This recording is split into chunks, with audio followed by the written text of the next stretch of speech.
Okay, today is November 19th, 2011. You're going to tell us about those war medals that you have from World War II? Okay. Go ahead. Okay. Yeah. Well, you want me to start over on this? Yeah. This round patch is the first patch I ever received when I went into the U.S. Army at Jefferson Barracks in St. Louis, Missouri. Can you hold that up and show it to us? This patch represents 3 divisions of the United States Armed Services. The blue patch represents the ground forces. The yellow patch represents the U.S. Air Force. The red patch represents the U.S. Naval. I wore that patch from Jefferson Barracks and into Camp Wheeler, Georgia, at Macon, Georgia. Because I had had a broken wrist when I went into the Army, I was classified into limited duty and assigned there for 18 months. And I wore this patch here during all of that time.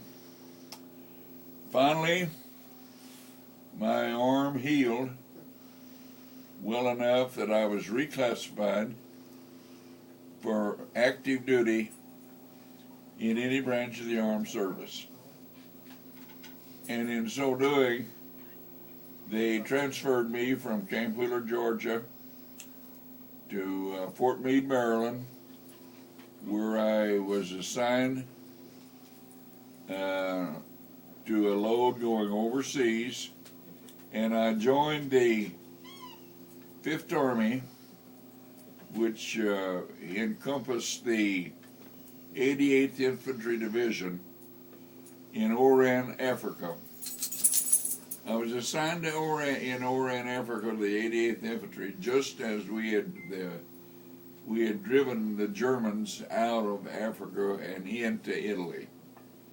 And so I followed the 88th Infantry into Naples, Italy, and that's where I actively became involved in warfare with the 8th Infantry Division. I fought in battles all the way the entire length of Italy during the next 18 months. The only part of Italy that we didn't actually fight in was in Rome, Italy. Somehow or other, they classified Rome as a battle-free city, and we rode on trucks and tanks through that city without firing a shot. But just north of Rome, we were back into battle again, and I fought through the south side of the Apennine Mountains, which includes Florence, Pisa, Italy. During the winter of 1944, the Germans held the peak of the Apennine Mountains, and we couldn't move forward any further. And so we were pinned down during the entire winter of 1944 on the south side of the Apennine Mountains. And during that winter, I never slept a night in a house. We slept in foxholes, and we were under 12 to 15 inches of snow, and it was there that I was on April the 12th when they ordered that we move forward and push the Germans on out of Italy. I don't know why it ever happened that way, but President Roosevelt died within a day or so of that time, and they stopped our movement. We did not move forward on the 12th, but a day later we did. I'll never understand what his death had to do with our stoppage of battle. But on 13th or 14th, we had studied maps of the peak of the Apennine Mountains, and let me explain that. The peak of the Apennine Mountains lets you look over into the Po Valley. The Po Valley in Italy crosses east and west and is 90 miles wide. We fought for 3 days and 3 nights, taking the top of the Apennine Mountains. In studying the maps about the part we were to take, each section was to take, I was shown a cemetery on the top of the mountain. That's where we were to go to.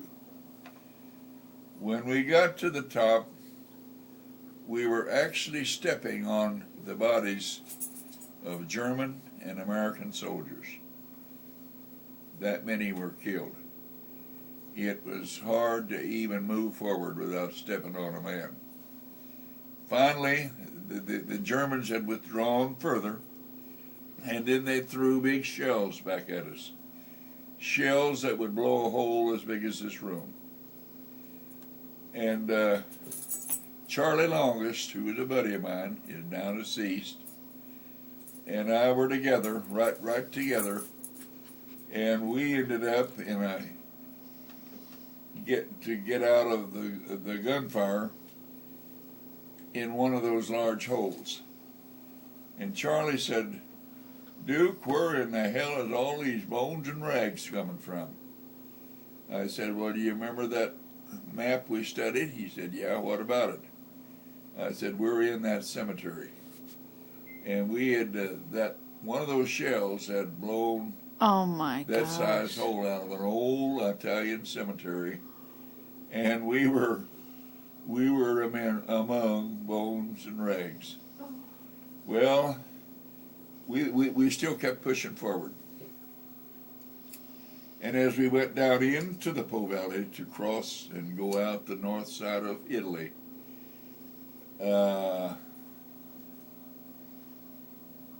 we had the Po River to cross.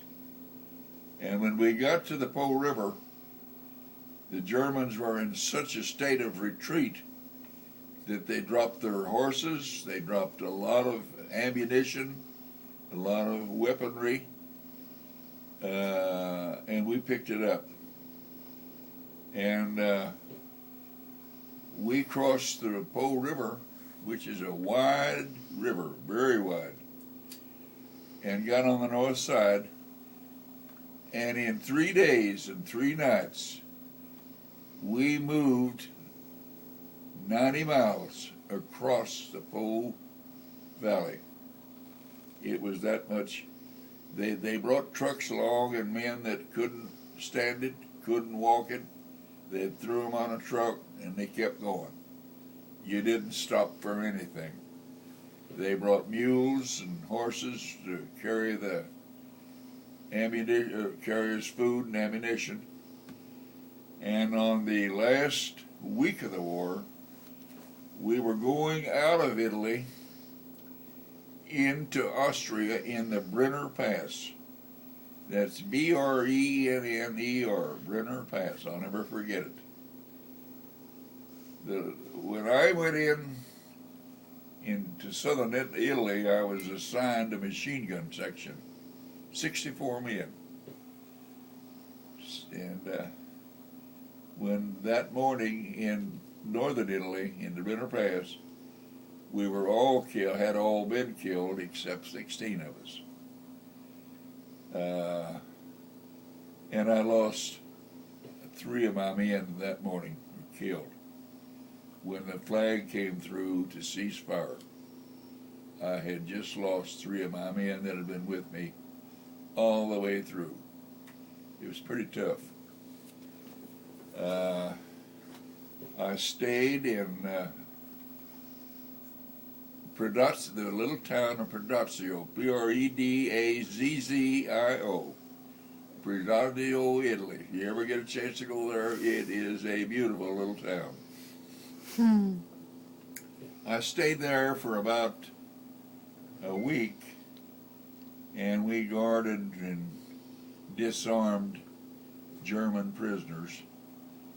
And it was from there that I started my way home.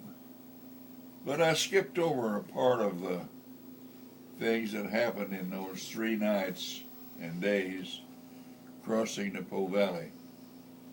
In the little town of San Martino, we got involved in a gunfire where I killed 7 Germans, and for that was awarded the Silver Star. That's what this is right here. Hold that up. That's one of the higher Nick, help him hold that things. up. That's one of the higher things that you can be awarded. Which one is that?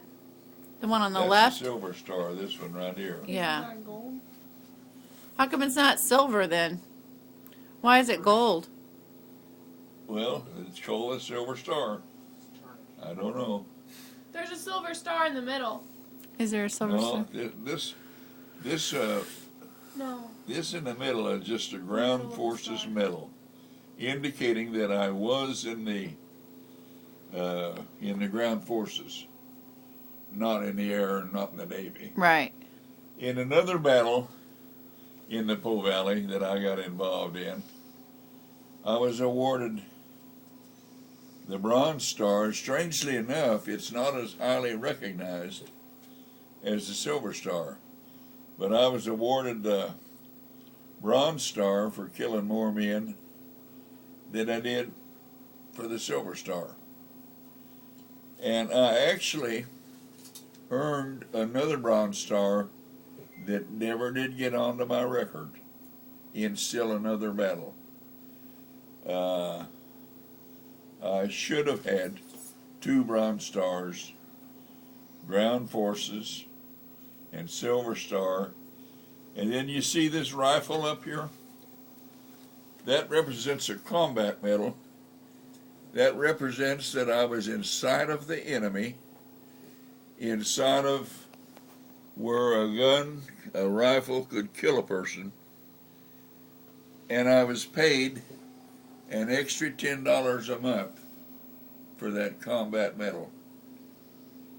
And I won all of those crossing the Po Valley. Now, what's in your other frame then? What's that? No, the here. In here. What are those? The same thing, I think. Well, that's just an extra copy I've got of the Silver Star, and that's an extra copy I've got of the Bronze Star. Hold that up. Let me see that. I'm sorry? Hold that up. Hold it so I can see it. There we go. Yeah, that's pretty neat. You got it? Yeah. And this again is the ground forces. Yeah. Grandpa, we were wondering earlier, what is this? What is this here?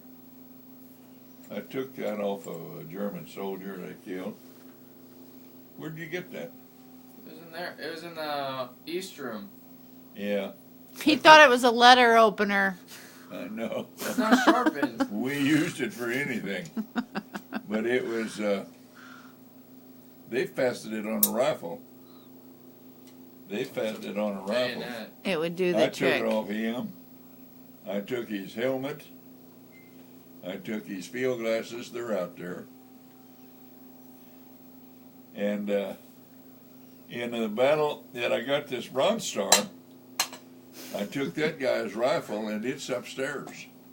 They laughed at me when I gave a mule skinner $10. I said, "This is all the money I got. Would you mail this to my dad and mother?" And he said, "Yeah, I'll do that." when he left, one of the guys with me said, Duke, you just gave $10 away. He'll throw that over the bank. About 2 or 3 weeks later, I got a letter from Mom. She said, we got a beautiful rifle in the mail in a wooden case.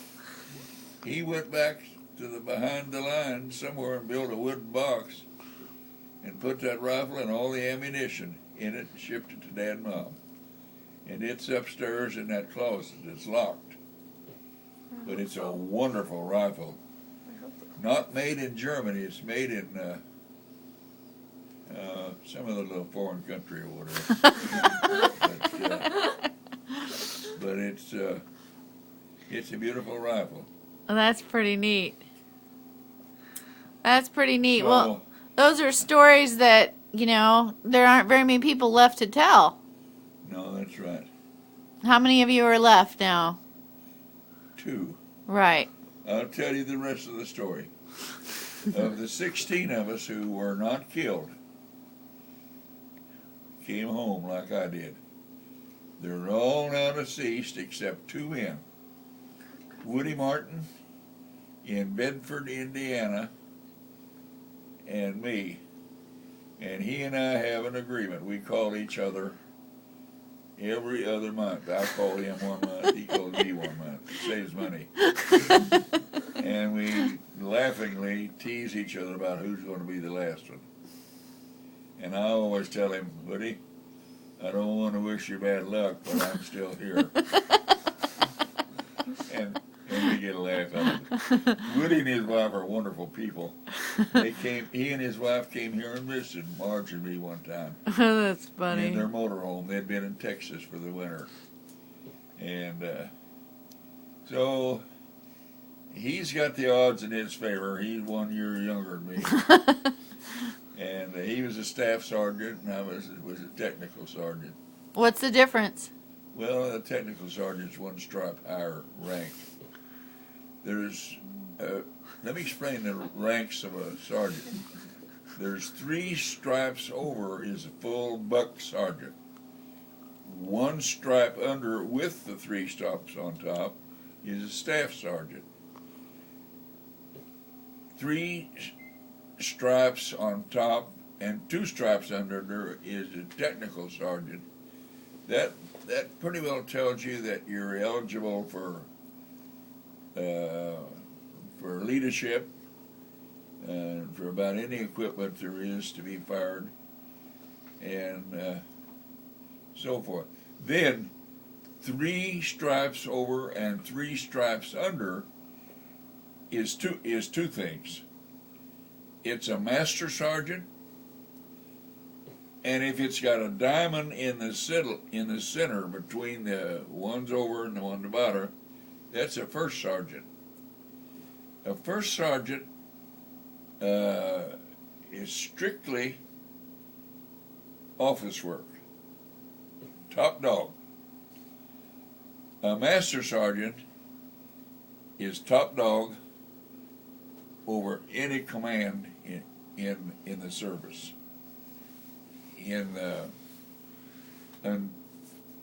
non-commissioned ranks. Then you get into the officers where you get a 2nd lieutenant, a 1st lieutenant, a captain, Right. a major, a lieutenant colonel, and a bird colonel. And then the a general. And a general is 1, 2, 3, 4. Okay. So that's about the story. Okay, well, I'm glad you're still here to tell it. How old are you today? How old am I now? Yeah, how old are you? I'm 88. I'll be 89 on April the 1st if I make it that far. Well, eat right. Take your vitamins. Well, that's what I was doing when you started this story. All right, thank you. What are you going to have now? Well, I'm going to eat another nut. Okay. All right, you do that. Thank you.